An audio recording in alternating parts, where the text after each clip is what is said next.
Hey everybody, I am back and I am going to be working on more of this 802.15.4 stuff that I started the other day. And I went down a rabbit hole and I think I'm out now, maybe. Uh, I did find some interesting things as I was going through and I was trying to understand how everything works on the Zephyr side. Some interesting things I found, which was worth kind of redoing, re-implementing some of my code as. So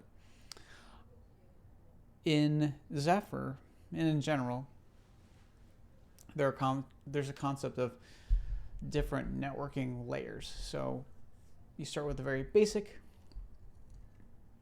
You go up to like hardware, or you go with hardware, and then you got like basic software implementation. Then you have like transport data, things like that. I don't know. I'm not a network engineer. I don't know all the layers. I'm sure someone in the audience could probably point those out, but we're most concerned with the layer 2 implementation. So by default, layer 2, layer 3 for 802.15.4 for a while in Zephyr uses IPv6. While that's cool, maybe not everybody wants to be using IPv6 with 802.15.4. So, and things like Thread and Zigbee and other implementations do use IPv6, but in this case, I actually wanted to play with just plain old packets, plain old data. So that's what I wanted to do, and I came across this issue and the respective pull request, and I was like, oh, okay, this is interesting. So I can actually use some of the layer 2 implementation, the management, the L2 management for 802.15.4, which is very helpful, as we'll go over in a second. But I thought this was interesting, so I went back in and I actually tried to understand how the layer 2 implementation worked for 802.15.4. So instead of calling some of the direct 802.15.4 calls and setting up configurations and things like that, we're actually setting up and getting network interfaces and creating sockets and things like that, where it's closer to some other networking things that programmers right here might be used to on Linux and or Zephyr. I've spent a little bit more time, especially in MQTT land, configuring application clients and just playing with those things, so I'm not too afraid of them. So I actually went through, I'm going to just scroll through, and I just went through and set up everything to be used as a layer 2. Let's figure out. So some of the things that I came across.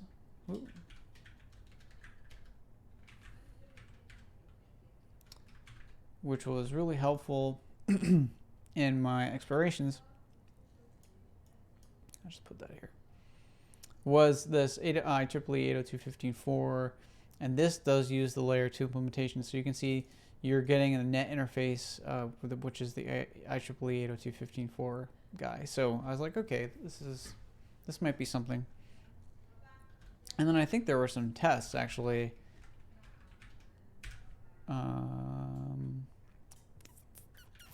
Might have been this guy, which really cement and helped me figure out. Let me see.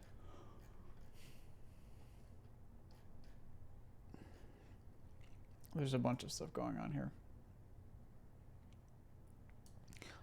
It mostly just helped kind of understand, and there's a bunch of stuff across Zephyr that's using this, so it's not too crazy. But one thing I was trying to figure out is like how do I figure out network packet allocation, things like that. So some of this stuff kind of at least gave me an idea of how to do it. You can see some of this code in here, just sending data packets back and forth. Let me see if there's another. There was another one for basically you can create your own custom layer 2 for 802.15.4, which is a little bit beyond what I wanted to do. I wanted to utilize as much 802.15.4 code as possible. So I at first started implementing this, but I was like, I don't think I need to do that. So like for instance, this particular test right here is particularly good because you can get the interface, you can make sure it's up, you can allocate a packet, you can just write a random payload, which is basically what I'm doing here, and then you can send that packet. And then you can unref, you can free that packet from memory usage. So because all that stuff is dynamic. So let's talk about how I set things up. I set up these headers. Most importantly is these two right here. There was some other necessary things in Ethernet and socket. I think those are mostly related to, those are just related to the sockets and the polling of that socket. So let's run over to just the main initialization phase so we can kind of go over it a little bit. So the top of the file didn't really change much. I am keeping track of the socket and then the socket link layer information, but we're just getting the interface using this guy, and we're going to create a socket immediately. So it's going to be a packet. We're concerned about the datagram. There is a sock_raw. Unless you're doing some crazy lower level stuff, you don't want to use that one because it'll actually provide you with the full 802.15.4 frame with everything. So you don't necessarily need it for this case if you just want the data inside the frame, the data that your application is using. And then I think this eth_p, this is why you need the Ethernet.h. This is how we create a socket with 802.15.4. So we're setting it to, we're going to be pulling this guy, and then we're just doing the SSL, setting up the socket address and things like that so we can bind to it. So getting the interface, we're going after the packets, of course, and then the same interface there. I am using, so one thing I'm using, which I'd rather prefer to use rather than the POSIX ones, is just using Zephyr's socket calls, and I'd rather just use those rather than the other ones. They're literally the same APIs except just the names are different usually. So, but in this case, I wanted to use them because technically it's kind of different than if you try to port it to some other system. So, so we've bound that socket here. So in any case, if there's any errors along the way, we're just kind of kicking out of the main thread. Starting a transmit thread, and you can see that I've set up the stack a little bit earlier, and then there's the function which we already passed up above. And then I have a while loop, an infinite loop, and it's just pulling. And I think this is either seconds or milliseconds. I think it's milliseconds for pulling. So if it doesn't find anything, it just continues on and retries. And then if it does have something, then we want to definitely receive it from the socket. So just need the socket reference, and then you could just use just a buffer of any size, any kind, and then you just provide the size of the buffer. And I think the last value is flags. And we don't really care about flags. The last thing I did here was using the DT API. If you haven't already looked at the Zephyr 101 on the DT API, I will include it in the description box below. Let me just make sure I add that DT API link.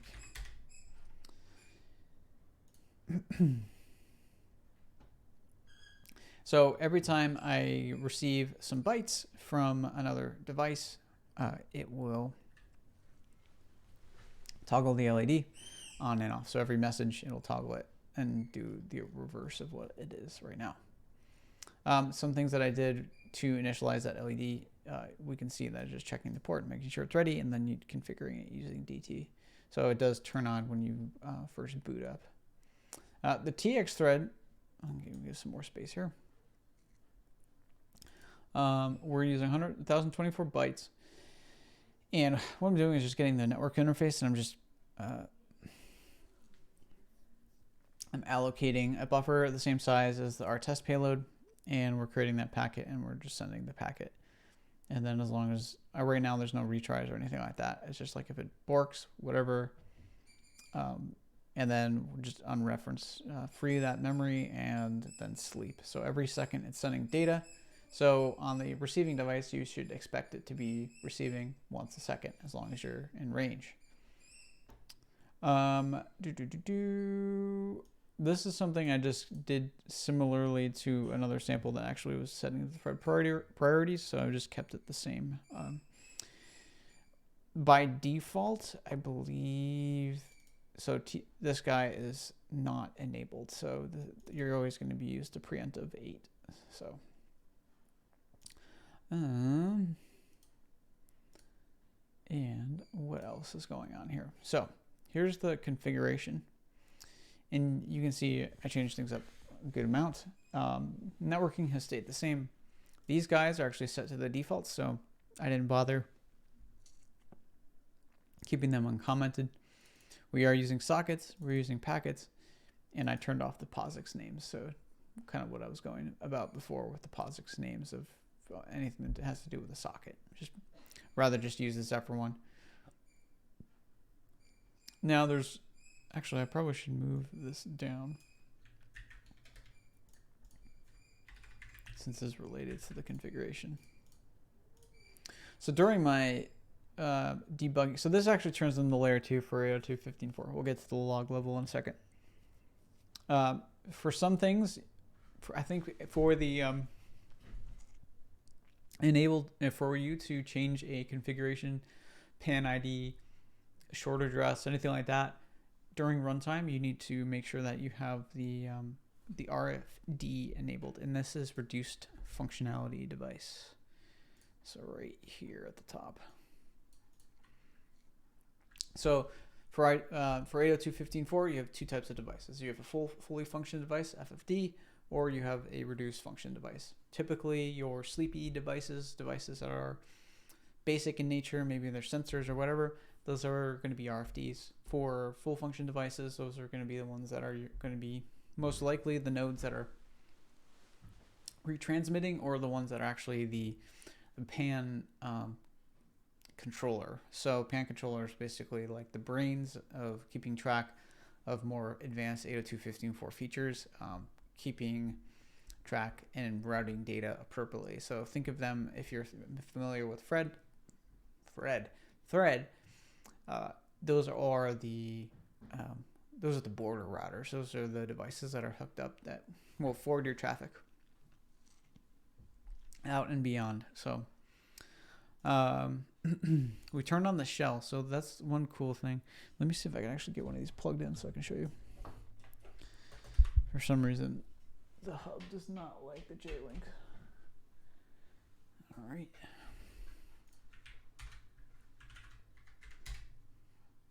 So the cool thing is, I love the shell in Zephyr just because it just makes it so much easy.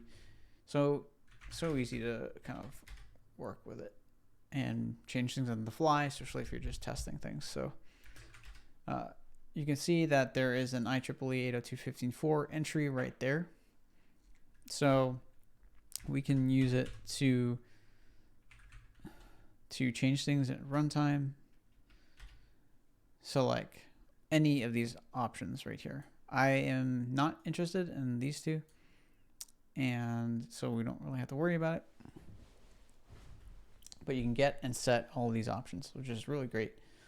And one thing that I was doing, I was experimenting with actually the filtering functionality, because that was kind of one of the big things I wanted to get working properly, was filtering. So one thing that I was doing with these two devices, I set them to the same PAN ID. As long as they're on the same PAN ID, on the same channel, they should be able to communicate with each other and send and receive packets. So what I did was I actually switched one over to a different PAN ID, and all communication stopped, which is exactly what I was expecting, which is great, because that means the lower level filtering is working. But we can do, the only thing that's not so great about this command is it's just long. Get chan. So we're on channel 26 and get PAN ID. It's using the default. And we'll get into the configuration in a second. And then get transmit power. So this is not default. This is something that I did change in the configuration. If you look back here, all these settings are getting set at boot time. So you can see that I've actually changed it to 5. I believe the default is 0. Yes, it's 0. And by the way, if you're curious, in VS Code, all I'm doing is control clicking to get to where this is defined. It makes life so much easier to kind of click around and get to things that are defined, because you can often get a little bit more context looking at this stuff. So that's setting and using the settings using the shell, but we are using the network configuration settings. So let's see, net config, I forget where this lives. One thing I can do is I can just do a quick search because I forgot what file it's in. Yeah, okay. So IEEE 802.15.4 settings. So you can see this guy is actually getting called at boot. I already kind of looked at that before. Depending on what you have enabled, if you have security or whatever, then that's also another thing that gets enabled. So you can see we are setting the pan ID, the channel, and the transmit power by default. They're all being done right here. So, and if they fail, then this spits out an error and returns. So all those things are configuration variables that you can set with the kconfig. It's these 3 guys if you want something different, but obviously, as you saw in the shell, you can actually change those things during runtime, which is cool. But that's the configuration settings for that. So you can set your same defaults, the things that you want, and then adjust as you need to in runtime. I actually ended up not having to use the entropy generator. I probably can remove it, but it might be useful later, so I'll just keep it on for now. So let me see if I can plug in the other one and just show you what it looks like right now. It's not too dissimilar. Payload's the same. I wish I had a longer cable, because then I could show you the LEDs that are blinking. Zephyr tools, and I'll move this here. That's another VS Code pro tip. You can move your console output too and split them up if you want.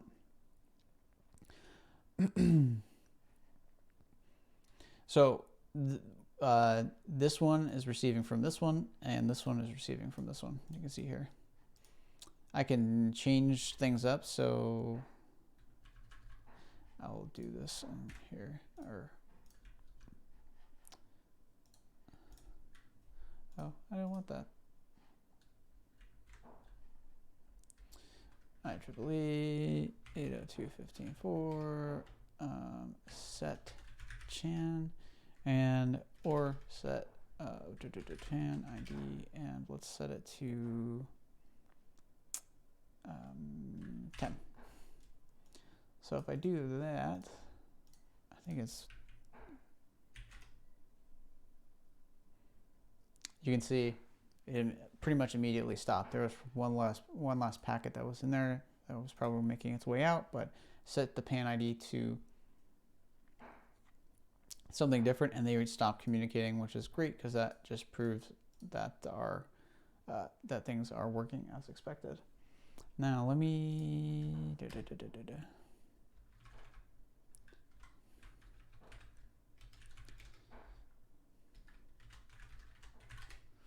So one thing that when you're writing these values, in particular in this shell version, is that they are provided in integer format rather than hexadecimal. Even though the common usage is with hexadecimal, you have to provide it in integer. So FYI for that.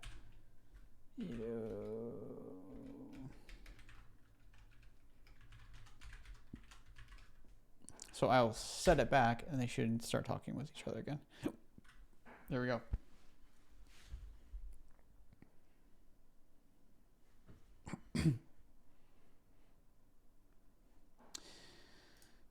So that's where I'm at right now. I think it's in a good place for some more testing. I'm actually playing around with talking to Nordic about their front end module. So let's pull that guy up because I think it's pretty cool.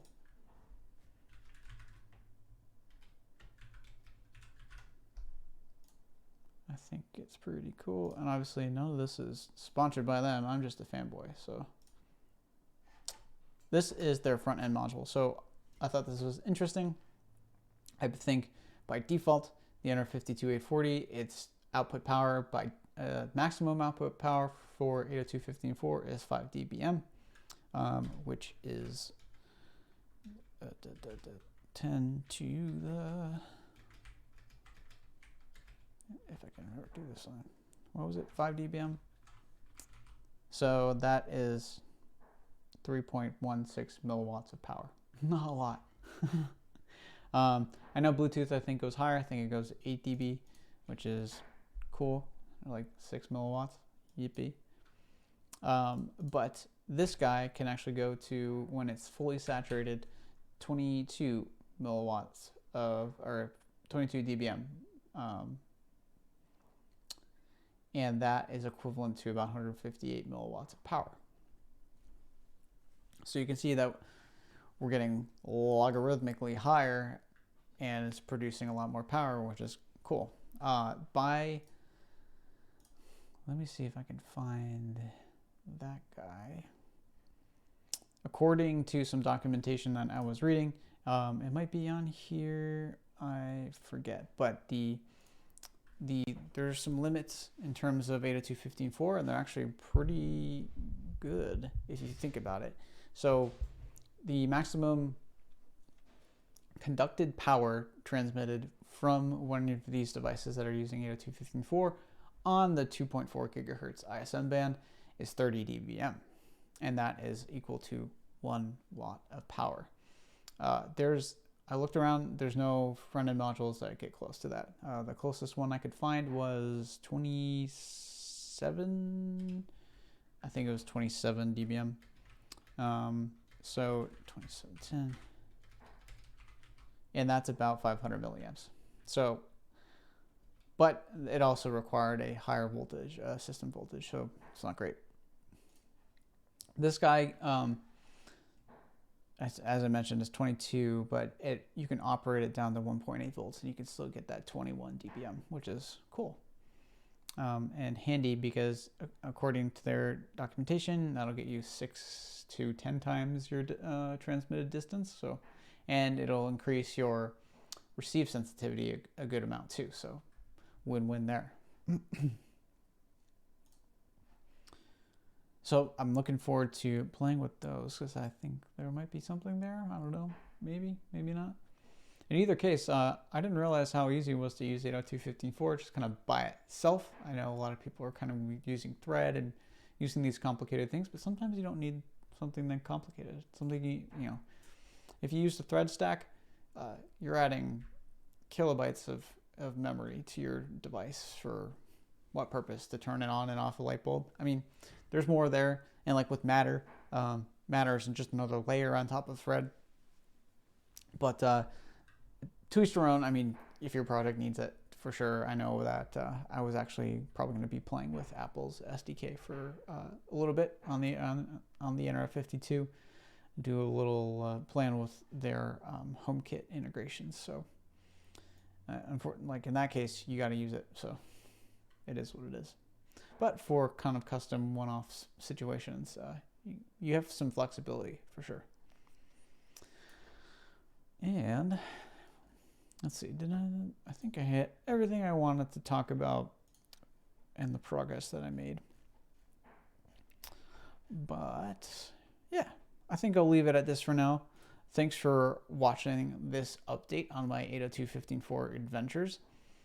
If there's something that maybe wasn't so clear, or maybe you'd like to see on the next episode, I think I'm going to keep chugging along on figuring out features and figuring out things I want to.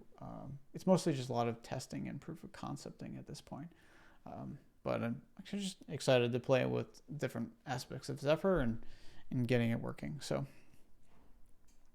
that is it for now. So if you'd like to leave a thumbs up, hit that subscribe button, hit the bell icon, because these videos are coming at random times of day these days. So I'd love to get your feedback, and we'll see you on the next one. See ya.